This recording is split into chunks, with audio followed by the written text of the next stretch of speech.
Good morning and good evening to those who are joining us in Asia.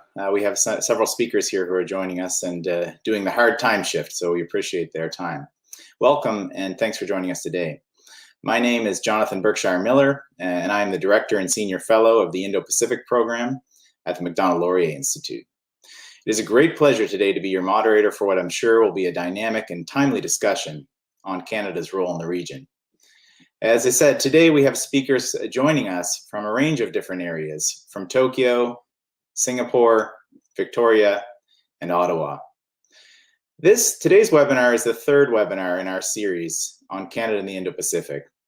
We had webinars last year in December and earlier this year in January, focusing on some of the security challenges in this region, and also the economic, trade, and governance opportunities and challenges. This webinar is looking at taking all of those elements and looking about what is Canada's role in this region. And we have a number of great speakers to talk on the different elements of how Canada could be involved, whether it's energy security, trade, maritime security, or our diplomatic role. This is a timely discussion to have this on the Indo-Pacific, as a range of security challenges, trade challenges, and opportunities face this region. I think before I put this over to my fellow panelists, I think it's important when we look at this region and as we develop a strategic approach to this region, we think about two fundamental questions. Any senior policymaker in Canada, when thinking about, frankly, engagement in any region, not just the Indo-Pacific, needs to think about why it's important for Canada and why it's in Canada's interest to engage in the Indo-Pacific. This is a question that won't be asked just one time, 1 year when you're developing a strategy. It'll be a question that's constantly asked. A strategy in the Indo-Pacific needs to be balanced amongst other regions, such as the transatlantic community, Africa, the Americas. The second question that I think needs to be asked as well, and in tandem, and we need a balance in our response, is why does this region, why does the Indo-Pacific region need a more principled Canada? I think for us to combine the answers of these two will provide us with a solid framework for our strategic engagement in this region. So on that note, I'd like to move to our first speaker today. So very delighted to have a good friend of mine, Dr. Steven Nagy, who's joining us from Tokyo. Steven is a senior associate professor at the International Christian University in Japan. He has several affiliations. I feel he collects them like baseball cards. He's got a number of different distinguished affiliations, but I can't list them all, but I'll just list a few. He is a fellow at the Canadian Global Affairs Institute. He's a fellow alongside myself at the Japan Institute of International Affairs in Tokyo. And he has had a number of different affiliations with other Canadian think tanks and think tanks abroad. So Steven, please, the floor is yours to start with. Thanks very much, Jonathan, and thank you very much to the Macdonald-Laurier Institute for this holding this seminar. It's really important. My comments are threefold, and first I'd like to talk about really why I think Canada should be engaged in the Indo-Pacific. Second, and it echoes your initial framing of today's discussion, is what do countries in the Indo-Pacific expect of Canada? And lastly, and importantly, I think, is how can Canada engage in the region in a sustainable, interest-based, and principle-based way? And I think these are critical questions to help us frame our understanding of why Canada should be in the region. So the question about the Indo-Pacific, what does it mean for Canada? Well, simply, the Indo-Pacific region, which stretches from basically the Pacific Ocean to, and I think in Canadian interests, to the western part of the Indian Ocean, really is now the center of global economic growth. So if we want to have economic opportunities and we want to find opportunities for Canadians, then we must be part of the institution building within the region. And that means being engaged with the whole region. The region is also home to many what we call traditional security challenges and non-traditional security challenges. And the traditional security challenges include challenges in the East China Sea on sovereignty issues, challenges in the South China Sea, as well as rule of law challenges throughout the region. Lastly, and I think importantly, is that the region is evolving, and it's evolving relatively with weak institutions. And these weak institutions make it a challenge in terms of creating a rules-based order that we can understand how to engage in trade, how we can engage in security cooperation, and how we can deal with challenges within the region. So those three areas I think are really critical for Canada to be part of. And there is a saying, if you're not at the table, you're on the menu. And I think that Canada really needs to be part of the rules-based institution making within the region. My second key point was, what do countries in the Indo-Pacific expect of Canada? And I think critically it's consistent engagement. And that consistent engagement is at the economic level, the diplomatic level, the developmental level, and providing security public goods. There's lots of examples where Canada can engage here. And this is my third point. I think that Canada needs to find the sustainable, interest-based and ways to contribute to the region to secure its interests, but also the interests of like-minded countries in the region to preserve a rules-based order. And here I think that there's broadly 4 or 5 different areas that I think Canada can deliver concrete, sustainable initiatives. The first one is maritime security. Here we could envision Canada bolting into pre-existing nascent institutions such as the Quad, and we've already seen that with the Sea Dragon 21 exercises just in January. We could see Canada providing some public goods in the security domain in terms of enforcing sanctions on countries such as North Korea in the Japan Sea. We can also see Canada providing some maritime domain awareness intelligence activities throughout the region. Another critical area, I think, is infrastructure connectivity. Here, Canada can provide, of course, resources, energy, as good governance tools for the region to help develop a more sustainable and integrated region. A third area that I think is important that Canada can have an active role is trade promotion. And I think the CPTPP is a very good example where Canada can work with like-minded countries, such as Japan, to advocate for the enlargement of this 21st century trade agreement, which is critical for IPR protection, environmental protection, and labor protection. And I think that Canada should be working with those like-minded partners to expand this trade agreement. The last 2 areas that I think are really critical is the cyber domain. And again, Canada should work with like-minded countries to promote what we call a data free flow with trust, or maintaining high digital standards, open digital standards, and preventing the bifurcation of the digital economy. Lastly, and importantly, I think development and climate change go hand in hand. The region is going to be pressed by climate change. It's going to stress the development trajectories of many countries and regions within the region. And here Canada needs to work with like-minded countries to ensure that climate change doesn't push the developmental trajectory off track, because this will have implications in terms of refugees, in terms of development, in terms of economic dynamism, and in terms of opportunities for Canadian businesses within the region. So it's those 5 areas that I think are a pretty good start where Canada can provide some sustainable, interest-based, ethical approaches to contributing to a rules-based region in the Indo-Pacific. I'll stop there, Jonathan. Thank you. Thanks very much, Steven. I think that, and thank you also for following the remit of keeping it very concise and also very concrete and tangible. A lot of very interesting points there. 3 takeaways, and I think there's a lot to build on for moderated discussion and I think even the audience Q&A afterwards. But some takeaways there, and I would agree with you, is a theme of number 1, sustainability in our engagement. Number 2, consistency, and number 3, an evolving nature of that. And I think you referenced that with some of the pillars on issues such as cyber or data governance, not just dealing with the challenges that we see them as of today, but what will the challenges of the future be, and how do we build that into a strategic framework? So really excellent points. I'd like to move along now to Rohan Beliapa. So we're starting with those who are the farthest away in the Indo-Pacific, and Rohan is calling in all the way from Singapore. So we appreciate having you on, Rohan. Rohan Beliapa is chairman of the Canadian Chamber of Commerce in Singapore, and also board member of the Canada ASEAN Business Council. And in addition to that, he's a country representative for Canadian National Railway. Rohan's spent several years in the region and has a large depth of experience, especially working with the private sector in the Indo-Pacific.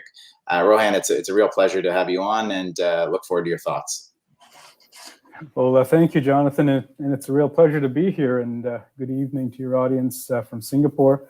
I am grateful for the opportunity to be a part of this distinguished panel, and thank you to the Macdonald-Laurier Institute for putting together this rather timely discussion.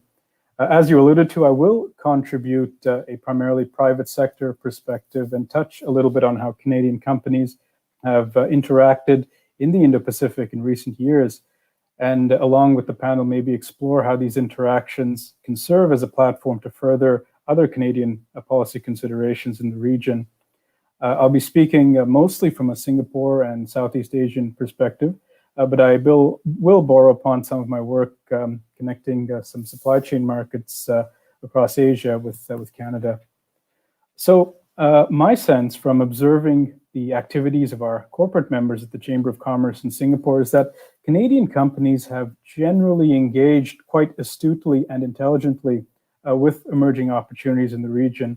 Over the past decade or so, Canadian firms of every size from a diverse range of sectors have invested and been involved in various blue ribbon projects in countries like Singapore, Vietnam, Indonesia, Australia, and many other markets across the region. Hiring the right people locally and developing high-level commercial relationships and really being agile enough to adjust their business model with changing economic conditions. So they've showed up and they've adjusted as they've gone along for the journey.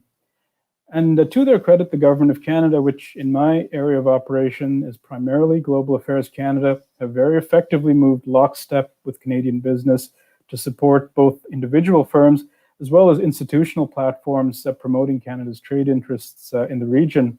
Examples include the Canadian Chambers of Commerce like ours at the local embassy or high commission level, as well as groups such as the Canada-ASEAN Business Council via the ASEAN mission in Jakarta, and also directly from Ottawa.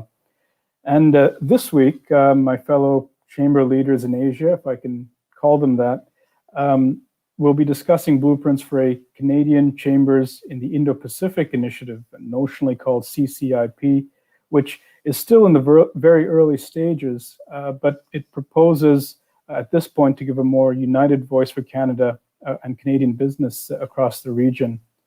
And to get a bit more granular, John, back in 2018, we hosted a CEO-level trade roundtable with Prime Minister Trudeau in Singapore.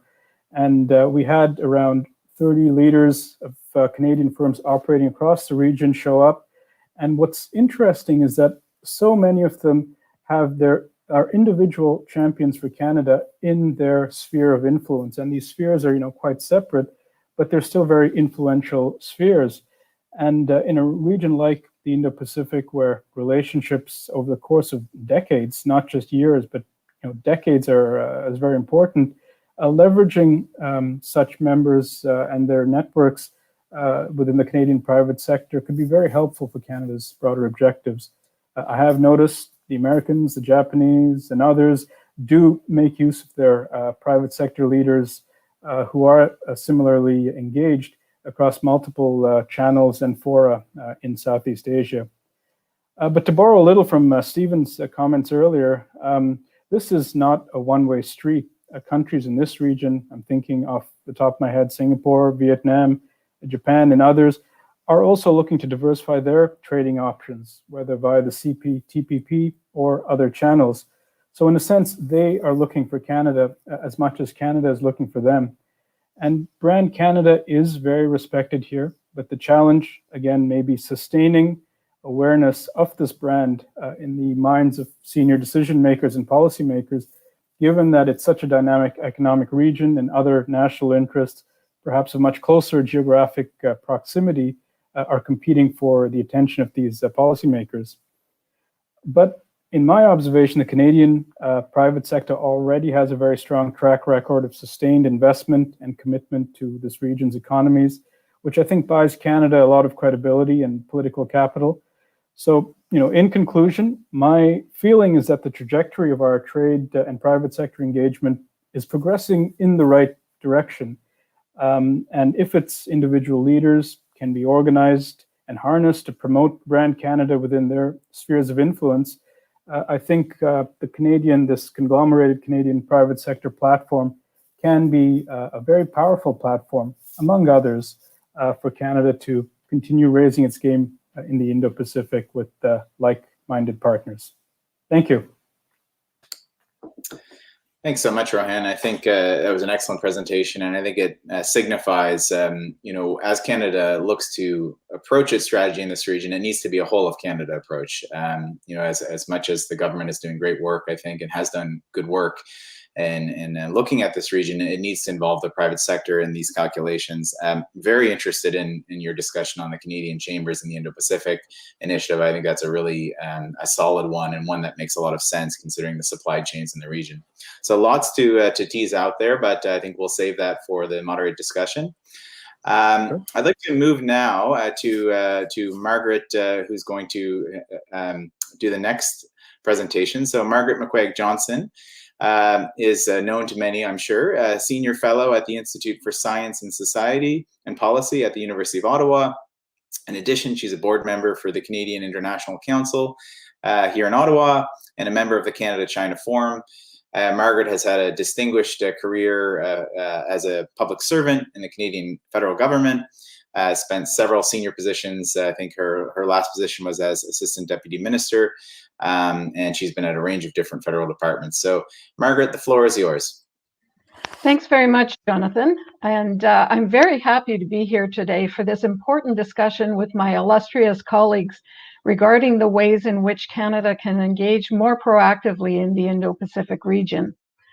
I come to this question from my perspective as a researcher and analyst of China's innovation system and the challenges that Western technology companies have had in their joint ventures in China. I've also had concerns about Beijing's actions against countries like Canada and Australia that have considered themselves to be China's friends. This has compelled me to explore ways in which we in Canada can strengthen our relationships with other more reliable partners. In the summer of 2019, Canadians knew we would be heading into a federal election, and in discussions with officials at Global Affairs Canada, I was invited to submit my suggestions for the post-election government.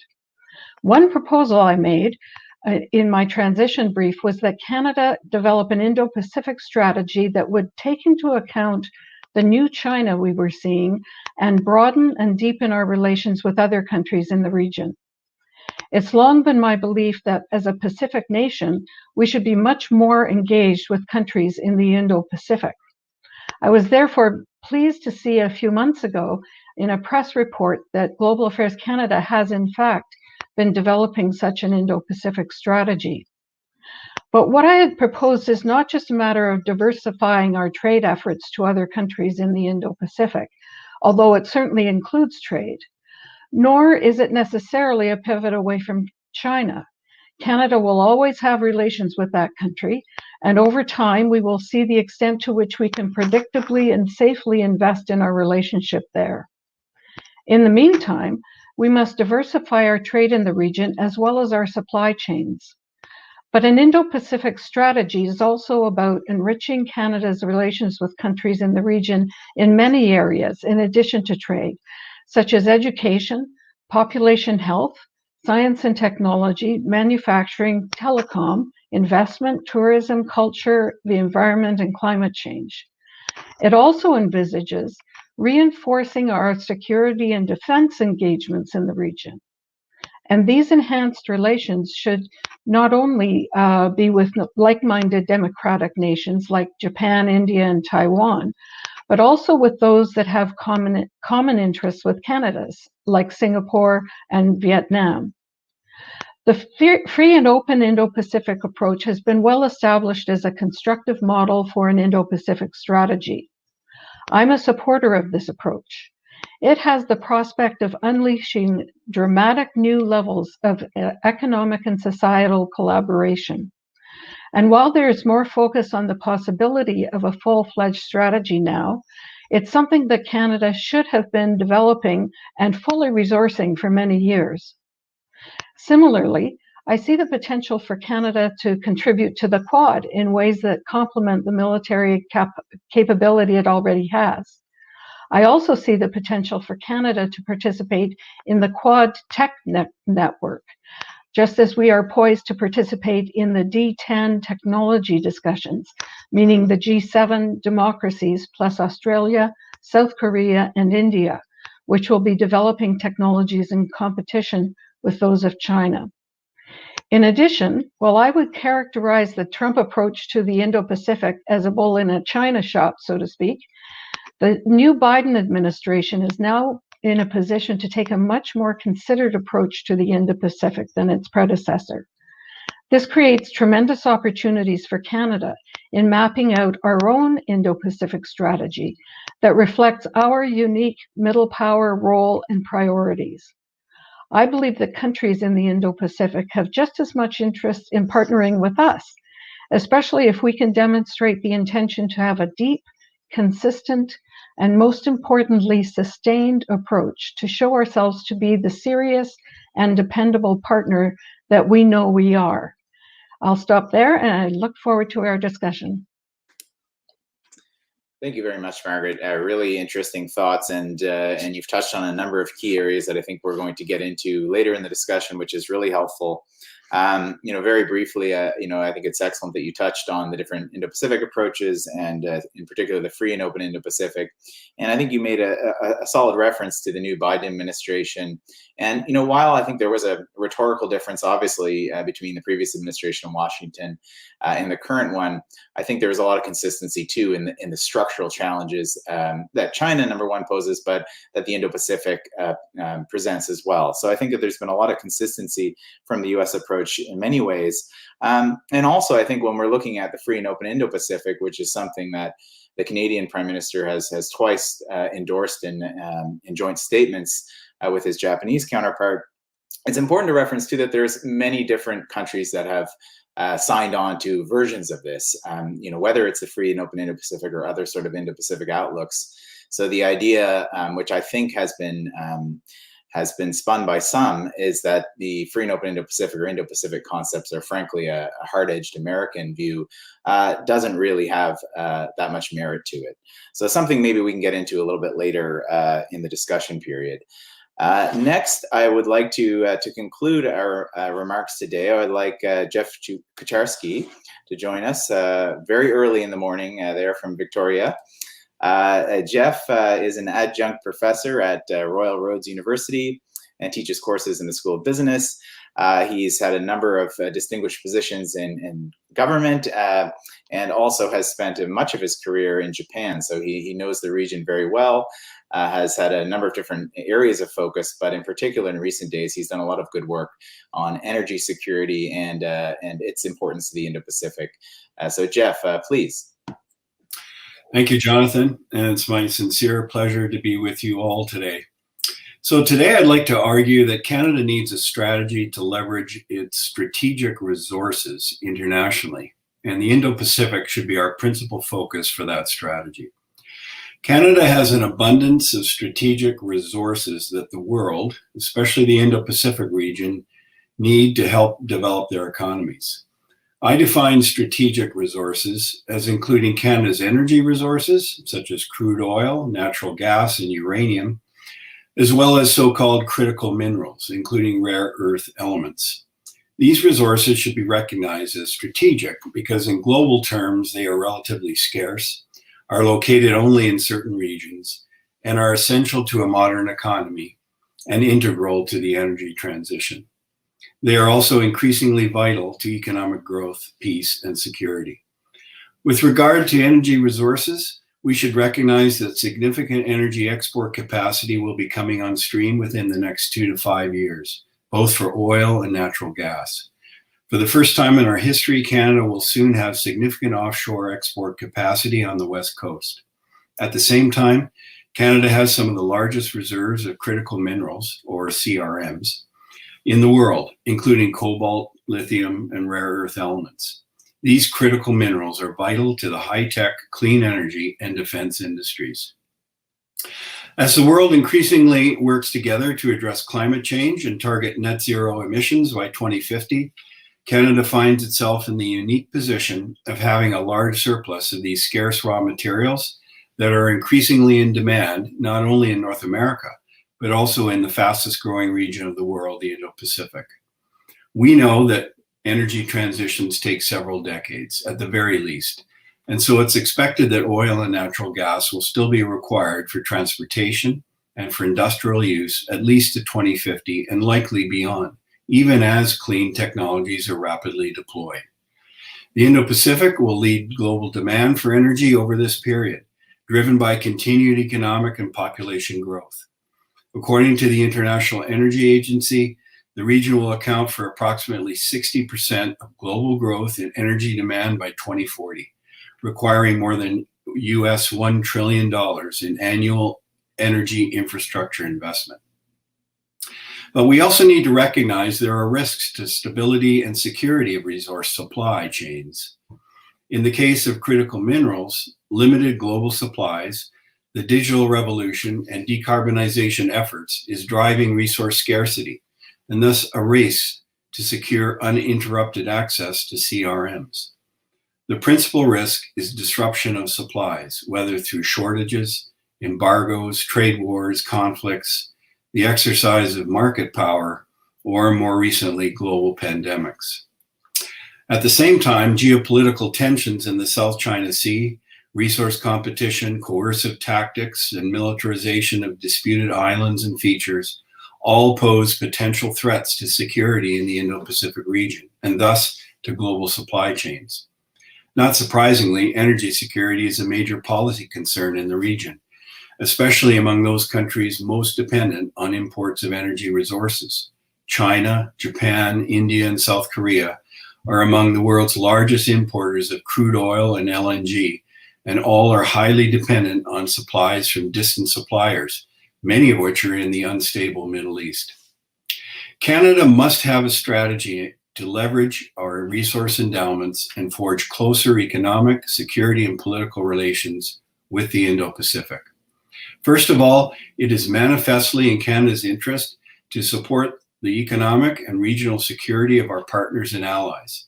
And by that I mean those that uphold the rules-based international order in the region, including Japan, South Korea, Australia, India, and others.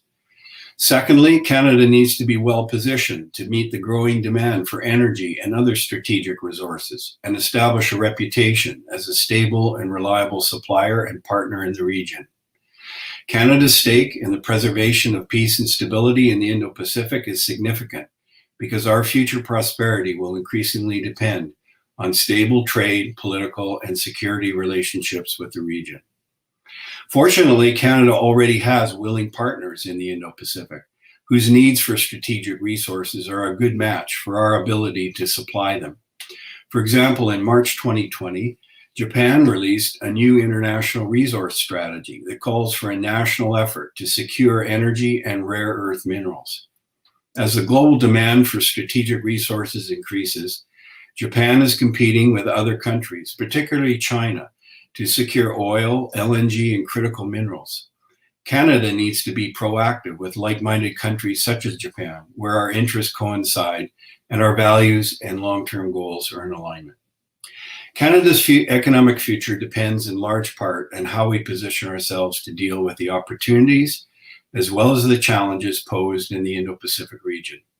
It is my hope that federal and provincial governments will work towards integrating a strategic resources strategy within the overall framework of an Indo-Pacific strategy, and to take advantage of formal strategic partnership agreements with countries in the Indo-Pacific region, starting with key partners like Japan, South Korea, and India. Thank you very much.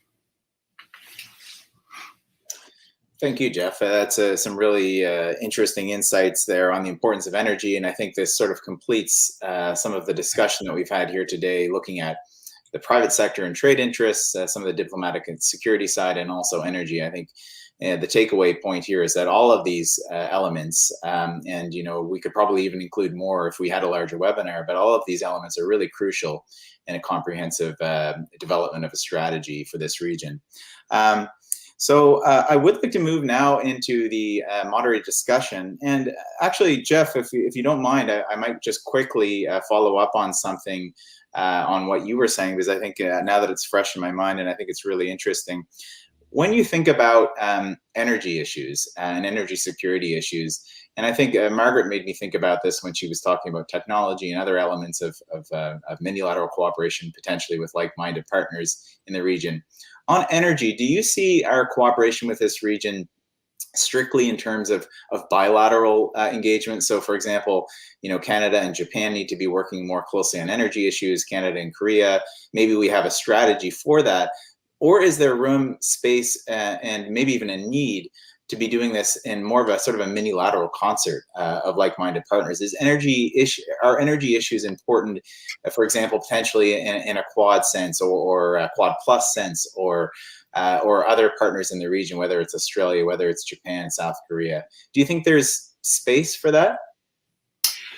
Yeah, Jonathan, that's a really good question. One of the interesting features of relationships in East Asia in particular is, at least amongst the more developed countries, there's very little energy cooperation historically and even currently. So these countries all maintain their own individual energy strategies, and they tend to look at their own supply situations. And in some respects, they're competitors for the same energy resources.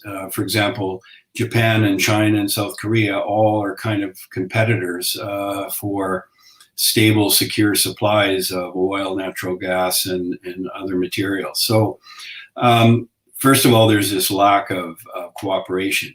That's not to say that there isn't potential to do so. And I think that's an opportunity for Canada perhaps to play a role in trying to bring some of the players together. I think in developing Asia, there is certainly much more cooperation, certainly through ASEAN. They already have an energy cooperation agreement there.